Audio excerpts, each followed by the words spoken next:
Hello, friends, and welcome to Weekly Witness, Texas Impact's weekly podcast designed to help mainstream Texans of faith understand the legislative process and help you engage with public policy in the great state of Texas. My name is Scott Atnip, your host and Texas Impact's Director of Public Witness, and we are in the heat of summer, in between the primary elections and the consequential general elections. There is important civic engagement work going on. Now is the perfect time to use the Texas Faith Votes resources to figure out what you and your congregation plan on doing this fall. Interim hearings are taking place, and we know many of you are following those. And Texas Impact is planning for our fall and looking ahead to the legislative session. The Texas Impact team recently met in Austin and welcomed several new staff and new people to new positions. So we thought we'd use part of the summer break to introduce you to our new team members.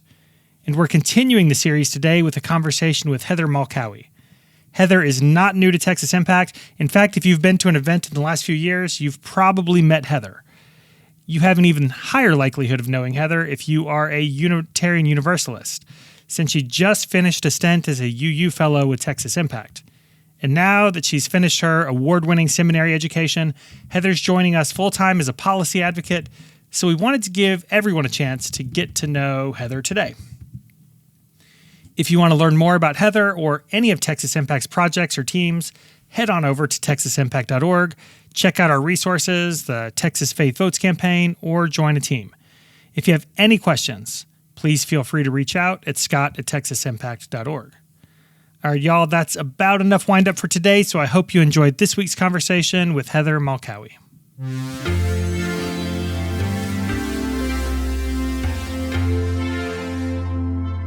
Joining us for today's conversation is Texas Impact's newest public policy advocate, Heather Malkawi. Heather, thanks for joining us. Thank you. Now, Heather, we're doing this series with new Texas Impact staff, and I feel like that's slightly unfair because it seems like you've been here forever. 3 years you've served as an intern, work study, worked your way up to a fellow. Now you're a public policy advocate. Talk to us about this journey. How'd you get hooked up with Texas Impact, and how's this last 3 years been for you? Oh, let's see. So I actually was introduced to Texas Impact through the seminary, Austin Presbyterian Theological Seminary. As a dual degree student, or hopeful at the time, I was presented the opportunity to work with Be Morehead. I was told that it was going to be a great opportunity, somebody that I would really like working with, as well as the people here at Texas Impact.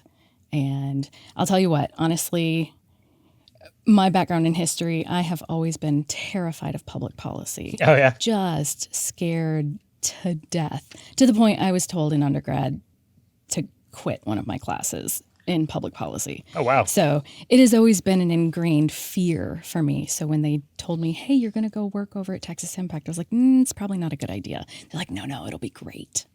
Which honestly was probably one of the best things that ever could have happened in the trajectory of where I was going with my life and my career. Well, we think it's great, and we're certainly excited that you have been with us and are continuing with us. Talk to us about you. Who are you? Tell us about Heather. Let's see. Well, I'm originally from Flint, Michigan. I've heard of Flint, yeah. Yes, that Flint, the one with the water. Speaking of public policy, right? Exactly. So I moved to Texas about 10 years ago, and at that point, I discovered Unitarian Universalism. I grew up as a Nazarene, and then I discovered Methodism. So I was a Methodist for a few years. But when I did find Unitarian Universalism, it was just kind of like walking in and finding home for me. It really kind of gave me the opportunity to discover what spirituality meant for me. So I was very, very grateful for that. And I'll give you a fun fact. In my household, it is very unique when it comes to faith traditions. Like I said, I'm Unitarian Universalist. I have a 19-year-old son who is Muslim, and then my 17-year-old son is agnostic. So it's always interesting, and we have great theological type conversations in our house. So that's always fun. I am in the process of fellowshipping, which a lot of faith traditions would consider that like ordination. So I'm in candidate status, and I will be going in front of the fellowshipping committee in December. So that is nerve-wracking and fun. It's going to be great. We're excited for you. It'll be fine. It'll be good. So, but I come here to Texas Impact with over 20 years combined experience, both in social work and in insurance. So really trying to utilize some of my background here. I didn't know that. That is interesting. I want to dig a little deeper on the UU piece, Unitarian Universalism, because you were a UU Justice Fellow, I believe was your title before you switched over. That certainly aligns quite a bit with the work of Texas Impact. Talk to us about how the UU principles connect with Texas Impact. Well, so our principles, one thing, if people aren't familiar with the UU faith tradition, Unitarian Universalism doesn't have a creed that we ascribe to. Our principles are our guiding path, allowing us to kind of engage with everybody. And so people who are Unitarian Universalists may not necessarily be Christian. They may be atheist. They may be agnostic, they may be Buddhist, they may be Muslim. So follow specific, I'll say traditional faith traditions, if you will, but you can still be Unitarian Universalist. And doing that allows, with our principles, it allows us to really kind of follow our own conscience. So working here at Texas Impact has been very eye-opening in my faith journey as a Unitarian Universalist. I've learned a lot. It's given me the opportunity to truly learn about other faith traditions, as well as discovering what it means to me to be a UU. Yeah. And I have truly grown into my own spirituality and what God and Spirit means to me. I wonder if there are particular things you're working on that you hope people will engage with. What types of policy advocacy are you specifically working on? Let's see. Well, honestly, in nonprofit, there's so many things that I could say, hey, there's this and this and this and this. But in that nonprofit world, we really kind of do a little bit of everything and specialize in just a few. And so working with a wonderful team really does kind of help. So what my focus, or what I really kind of focus in on, because of my background, is health justice issues. What I'm working on now is really being a connection maker. So here in-house, our database that we work on, or that we work out of, really making those connections so that, one, we have a place where we can say, these are the people who are our members, and this is the connection, or this is the congregation or body of faith that they belong to, and then connecting those people together. Reaching out to them and saying, okay, I see that you're working on this. This is another issue that you may be interested in. So really just kind of making the connections between faith traditions, houses of faith, and the people who are out there doing the work, and really kind of making those connections to different people. So putting that into data form and being able to express that is something not many people see, that is behind the scenes, things like that. And those connections are important, because I feel like there are a lot of people doing this advocacy work who feel like they're doing it alone, right? And it's a lot more, there's a lot more accountability when we're doing it with teams, and it feels a lot better when we know that we're not working on this issue by ourselves, or we're not the only person in our community. So those connections are important, and that work you're doing is important to make sure that our members know that it's going to take all of us, and that there are other people doing the work with them. So appreciate that. No, definitely. It's very similar to Well, it's very much similar to a church. When people think of a church, they think of the pastor. Those are the people, or perhaps the president on a board. Those are the people that are out there. They're the face people. But then they've got the entire congregation. They have the entire body of the church who is in there supporting them.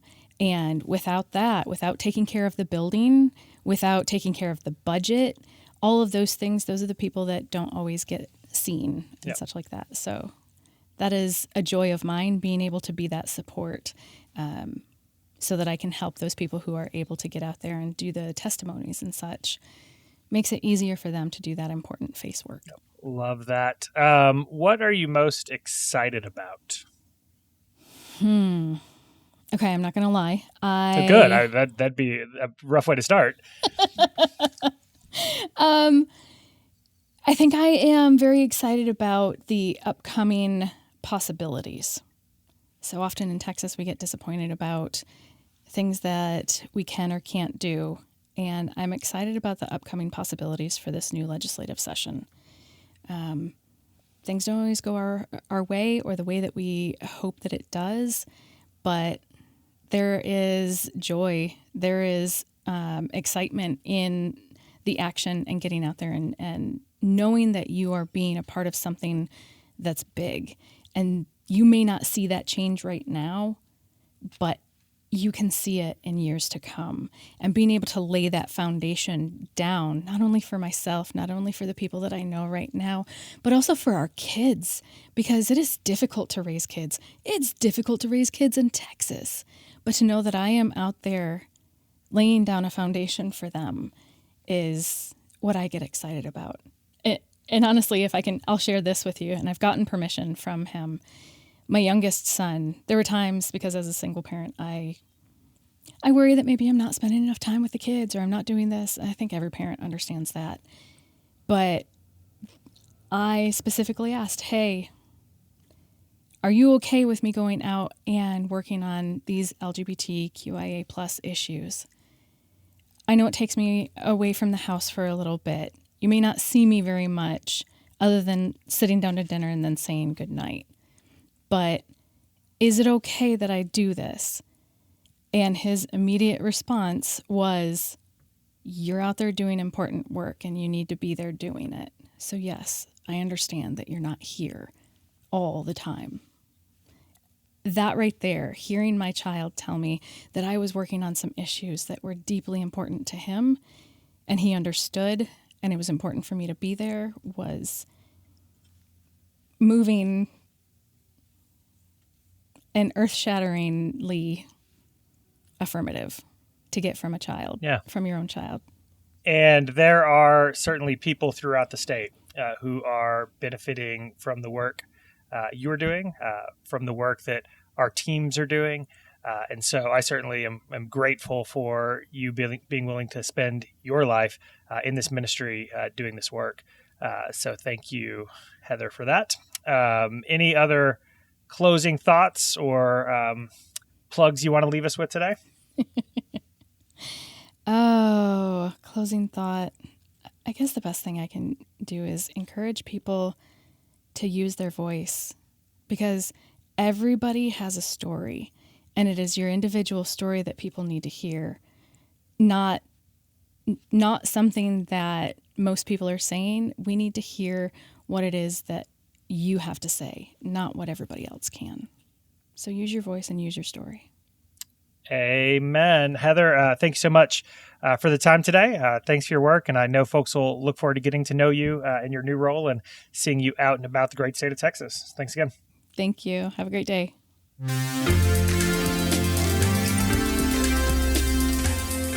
I hope you enjoyed this week's conversation with Heather, and I hope you will spend some time this week checking out all of the tools and resources at texasimpact.org. Now is the perfect time to start planning for this fall and the upcoming legislative session that begins in January. It's never too early. While you're there, I hope you'll take a moment to sign up to be a member of Texas Impact. Your membership supports this podcast and all of the work to engage Texans of faith to advocate for a more just and equitable Texas. If you have questions about any of it, please reach out. You can reach me at scott@texasimpact.org. And with that, I think it's time to close out this episode. So remember, the world needs Texans of faith active and engaged. So let's get to work.